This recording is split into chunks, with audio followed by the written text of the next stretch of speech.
So I want to talk about oneness and the journey to oneness in terms of twin flames, and the sort of like type things that it's taken to get me to that versus ego, basically wholeness versus ego. And because I think it's still something I stress about, and I definitely am like a stubborn person. I think that when you are on the twin flame journey, like your whole thing about it is to tackle your ego, and you can only come into union when you dealt with your ego.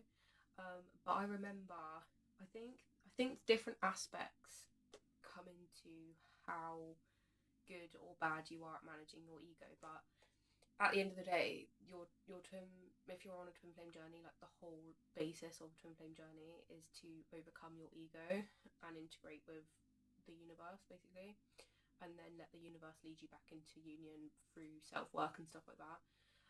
But I think it's like worth evaluating like the actual change that can occur from that journey, um, and not having like resistance to the process, um, because because I think change to anyone is going to be scary, and I think one thing that I get to when it comes to actually dealing with something challenging, when I've actually dealt with something challenging in the past, um, is um, the process of um, remembering what in the past I've done to be um, to overcome that change in the past. Um, so yeah. I think when it comes to dealing with change and dealing with ego, like I think especially like on any situation, and I do believe it's important to evaluate the progress you've had. And I think it's just something that can be quite validating, and I don't hear many people talk about in terms of twin flames.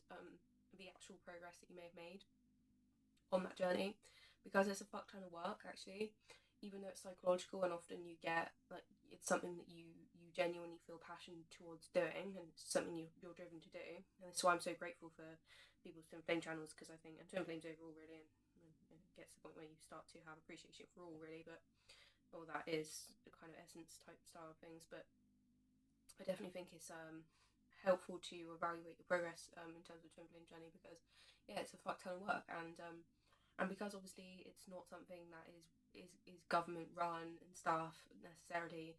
It seems kind of like it's completely disregarded by a load of people. It's not something that it's not like tangible necessarily. I mean, it's tangible, but it's not like maybe moderated unless you're signed up to a group. Actually, they probably will give you much more validation. But if you're not signed up to particular groups, um, which I've only joined like a Facebook group for Twin Flames Universe, but I haven't signed up to any of their programs. There's obviously lots of programs that you can get sort of training and stuff with, but yeah, I think it is really important to evaluate your progress, especially when you didn't realise that you were on a twin flame journey for a period of time. As I've mentioned in other videos, I've been on a twin flame journey for about 10 years, and only realised that it was a twin flame journey for about 2 years, or like 1.5 years really, and then I was on a different twin flame journey for about 5 years, so you say 4, 5 years, and I also another one for about 2.5 or 3 years. So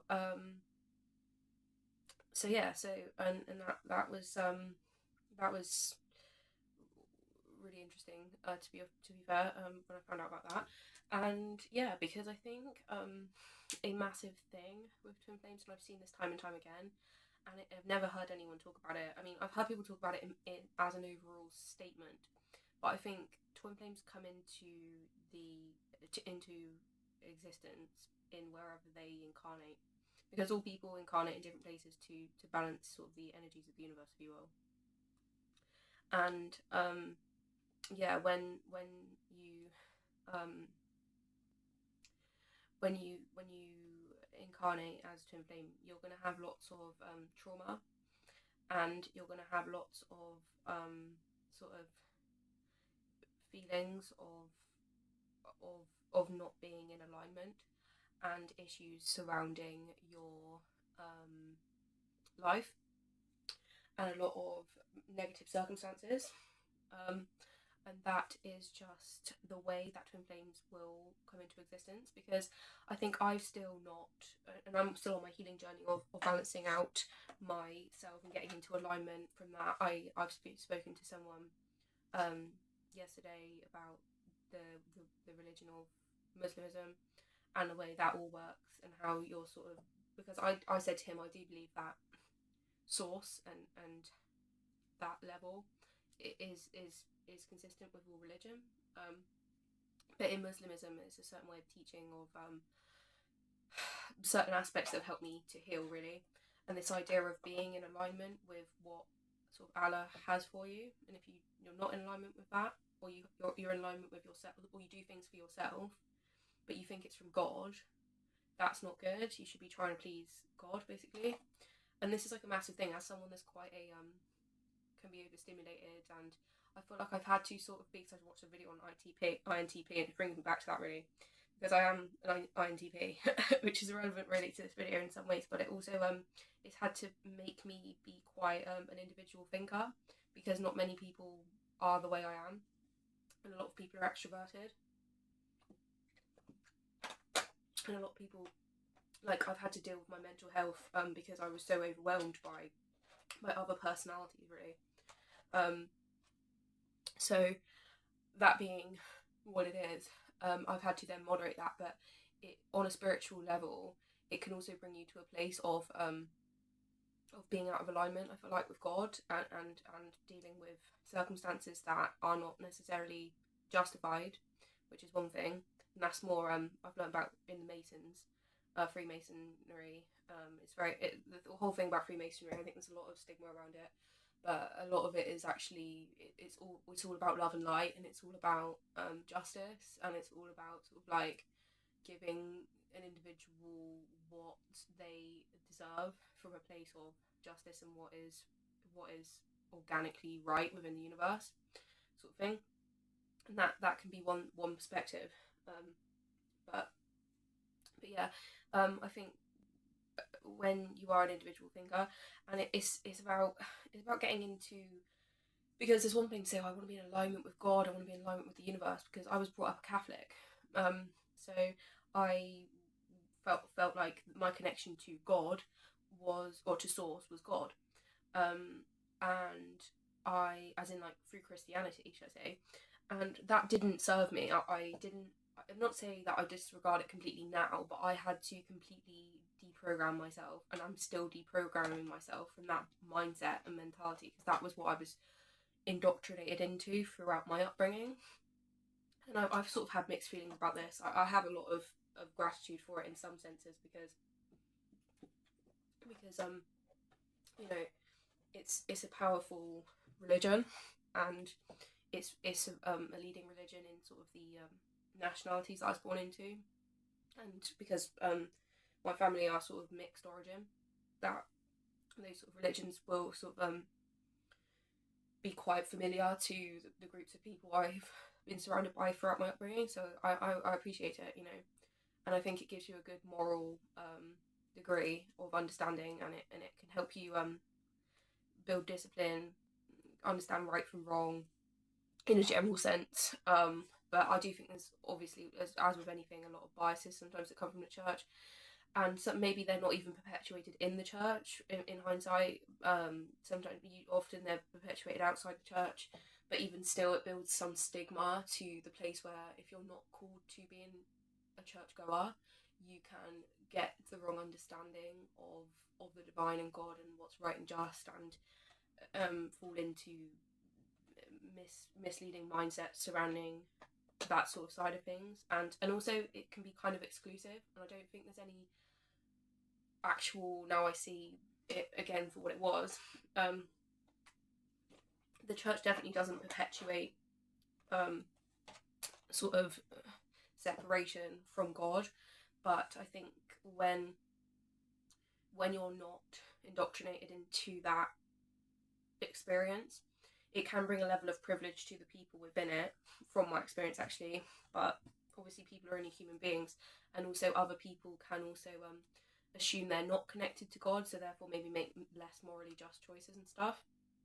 Just where things like Muslimism and Hinduism and stuff can be also beneficial to have that sort of perspective. But so I kind of lost my train of thought a bit there. It's nice to give myself a bit of a chance to actually like collect my thoughts though, to be fair, because I've been on recently. So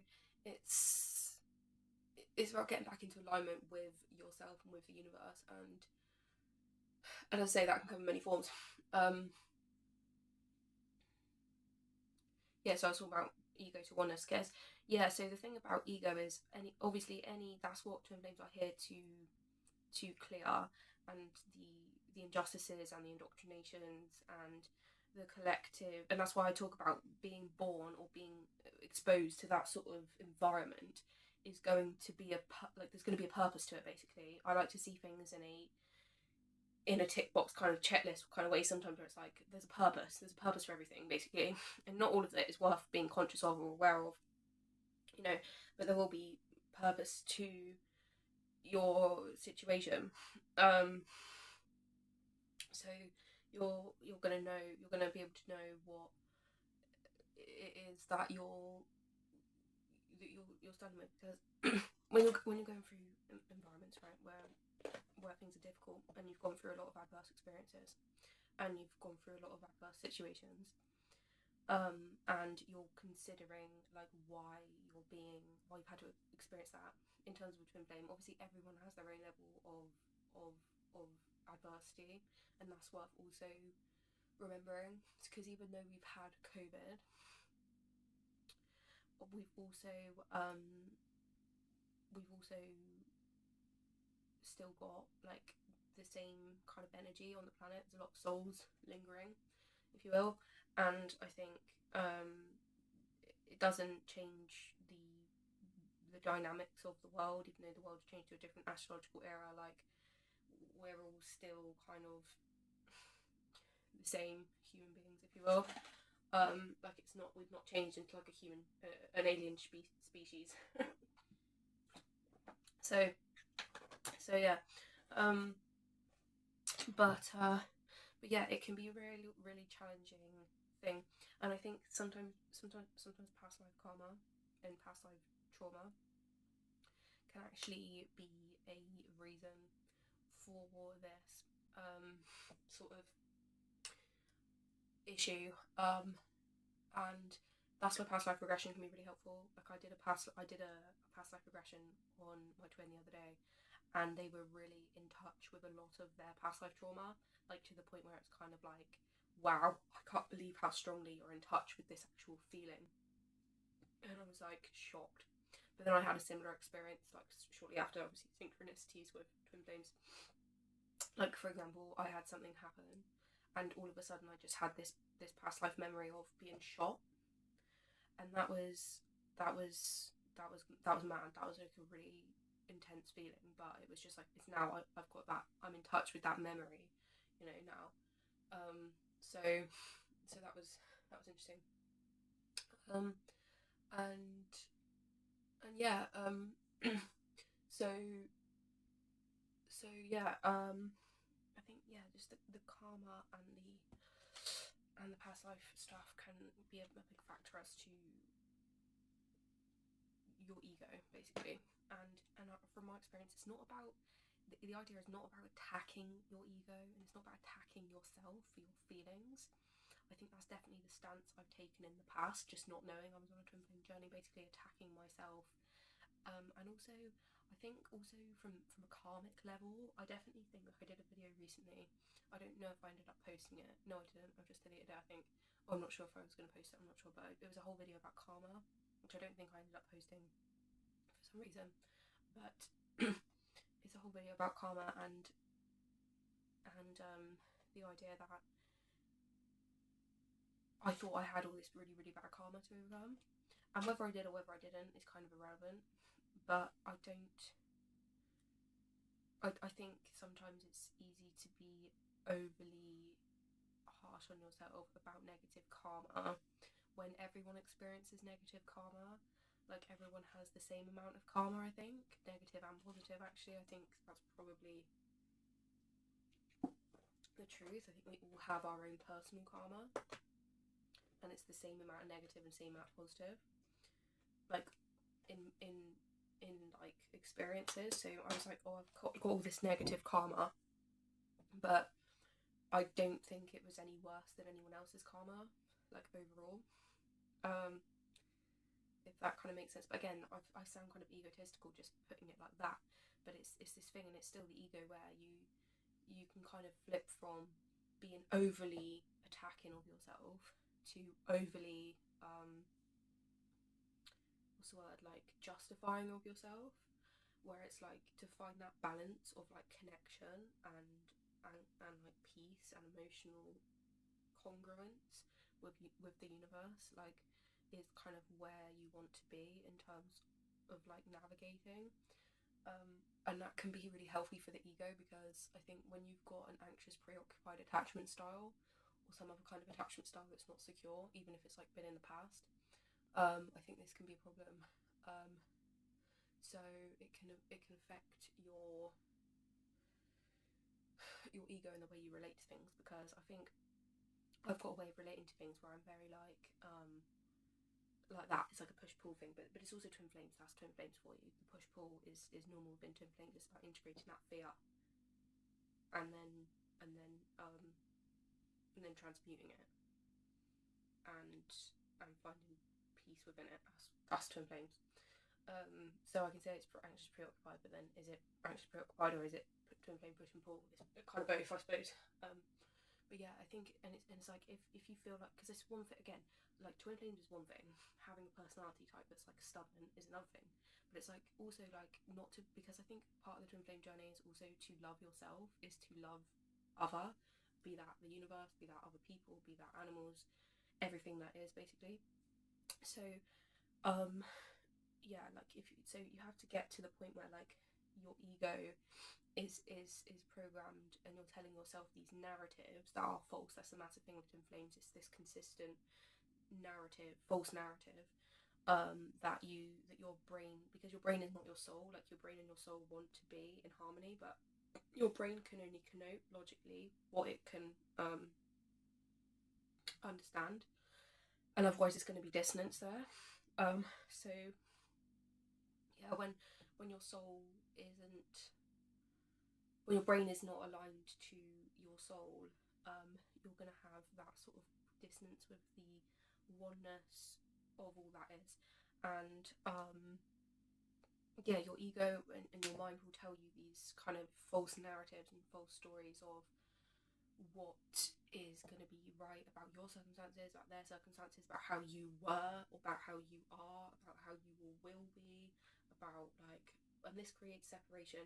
And not only, it gets to the point where you're not even as worried about the separation with your twin. You are, but you know that's kind of an illusion, and it is the truth. I now understand when people say separation is an illusion, because you are the same consciousness, you are the same soul. So I'm less worried about the separation with my twin, and more I am in union with, some of them, but I'm more actually concerned about the separation I have with the universe and with God, because because that's where the healing is, and that's where I need to heal within myself. And they say as well that the twin flame journey is not about other, it's about yourself. And now I see why that's the case as well, because it is about yourself. It's not about your twin, because your twin is only reflecting at you, and they are not the source of your light and your like soul source and your life force, if you will. So yeah, but it's, it's about accepting the fact that, and to be is to be a human being. And like, just if you're stubborn, because the thing is, if you've got you are your twin, okay, and this is what I'm seeing, and I did this exercise earlier or a few days ago, which I thought was a really helpful thing. Everything I hate in myself, I hate in my twin, and that's okay. And everything I love within myself, I love within my twin. The thing is about twins is that you can hate something but also love it because it's yourself, and that's kind of the paradigm of it. So everything I resist within myself, I resist within my twin, or I mirror that back to them, or they mirror it back to me. And everything they hate in themselves, they hate within me. Everything they love within themselves, they love within me. And it's almost like a sort of unified experience. Because you've got multiple twins, even if you didn't incarnate with them. If you didn't incarnate with them, then they'll just be sort of energetic energy, and that will flow as per the divine wants it to. But if you've incarnated with all three of your twins, which I did, it can be like when one twin heals, another twin heals, sort of thing. Because if you've got this sort of resistance within yourself from past life trauma, generational trauma, whatever that is, you are going to, or societally, the myths that have got to be broken, paradigms got to be broken within the universe. That's gonna be that's gonna be a problem. Because what you're gonna do is you're gonna reject it within your twin, and you're going to project it on your twin, because your twin, even though you have the same core worries, you have the same core issues, you often have the same core some of the similar experiences, but your intention and the way you're going about things is the same. So to go with that, you have to heal yourself, and you have to be at peace with yourself. In order to love yourself, your twin, you have to love yourself, and that is the honest truth. And it's even the stupid things, because I think it's fair enough to say the big things. If I've got this massive gaping mother wound, I've got this massive gaping father wound, I've got this massive gaping past life trauma, I've got all this sexual abuse trauma, I've got all this like homelessness trauma, this mental health issues, this and that and the other, and depression and bullying and suicidal ideology and all that kind of stuff. That's going to be where the primary amount of your kind of energy goes initially. But when you eventually will kind of move on from this sort of side of things, you've still integrated that stuff, because that's going to be where the priority is to integrate.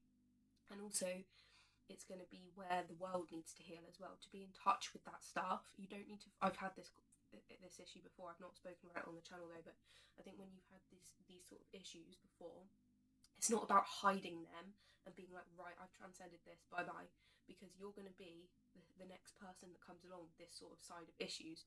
So you need to clear that within the collective consciousness and continue to perpetuate what has healed you, because if you don't heal from what makes you sick, you'll only become sick again. Do you see what I mean?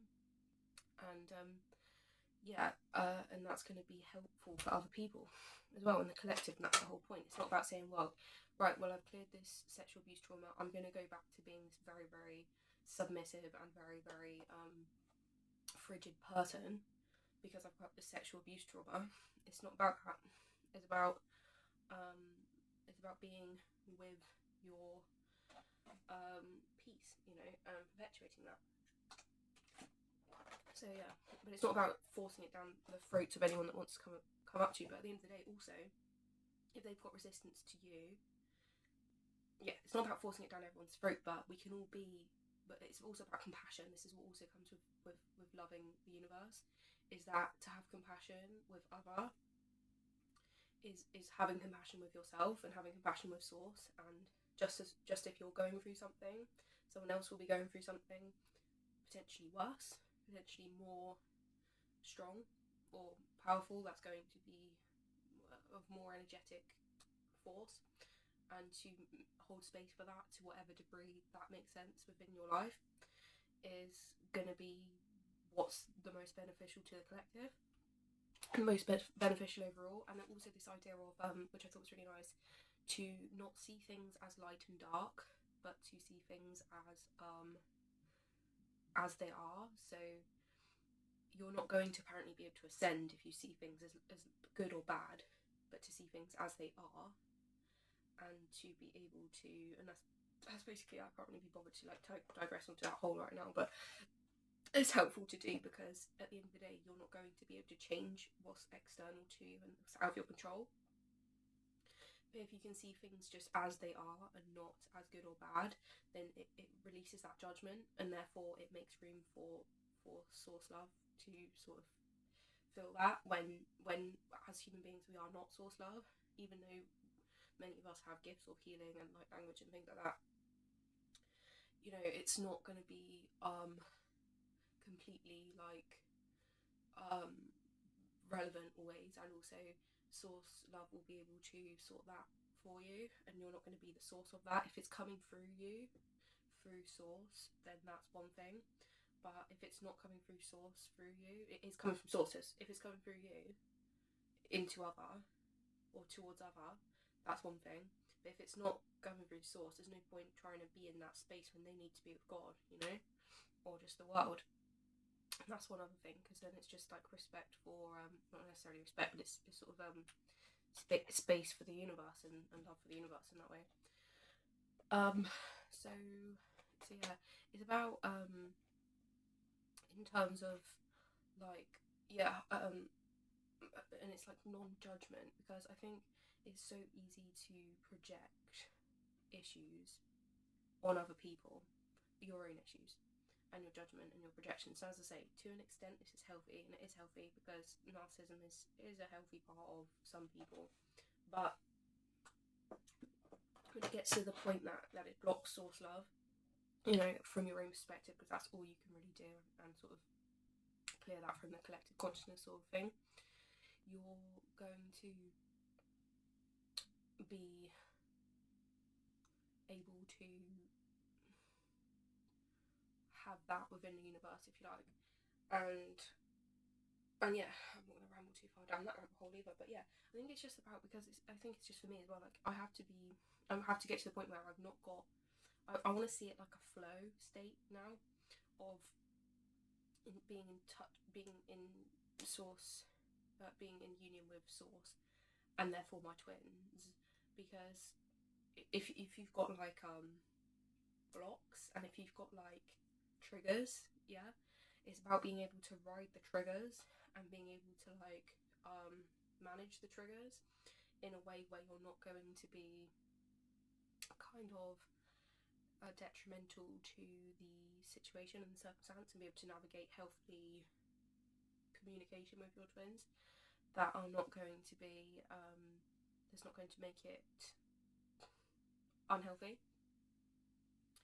And I think through this you have to give yourself some credit for the circumstances that you've already overcome, and all the oneness that you've already got within yourself with the universe, and the healing you've already done, and the peace you've already made with your circumstances and with your life path in the past. So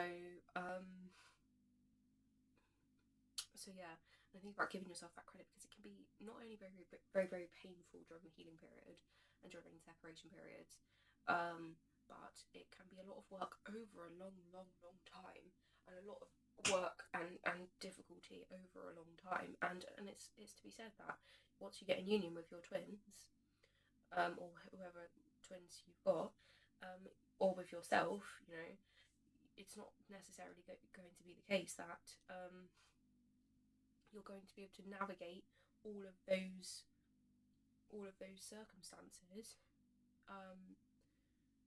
you know, functionally, until you've got that sort of practice with yourself, in terms of healing your triggers and stuff, and being at oneness with the divine.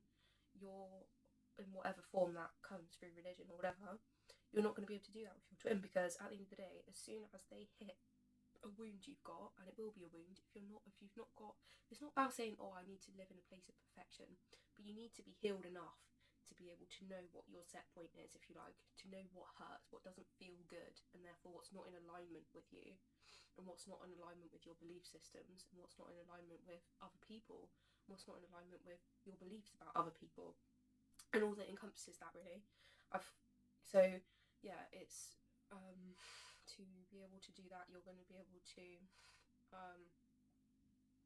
be able to get to a set point of, this doesn't feel good, what am I feeling? And because that's the thing about twin flames, as they awaken, they also become awake to their feelings much more. I've heard this being a very relevant experience with divine masculines in particular. Is that during the separation, the feminine's often trying to heal herself and understand like her own feelings and where she's, he or she is not necessarily, I'm not talking about gender, I'm talking about I'm talking about yin and yang, masculine, feminine. The feminine's often healing themselves from an internal level, an emotional level, and stuff like that, and trying to basically raise the vibration so the masculine can reach that too and heal themselves as well. But the masculine often is in a lot of pain because they are sort of like dying for the feminine, and they then have to they slowly become in tune with their wounds and with and healing basically, and they have to heal themselves. Often the masculines run because they're in a lot of pain and they can't tolerate the feminine triggering them. So yeah, but you have to get to a place where you're neutral enough to be able to understand when you're triggered, because that, as I say, you become awakened to your feelings and your emotions through those feelings and through those triggers. So yeah, you've got to become aware of that, as a masculine in particular. And then when you have got to that place,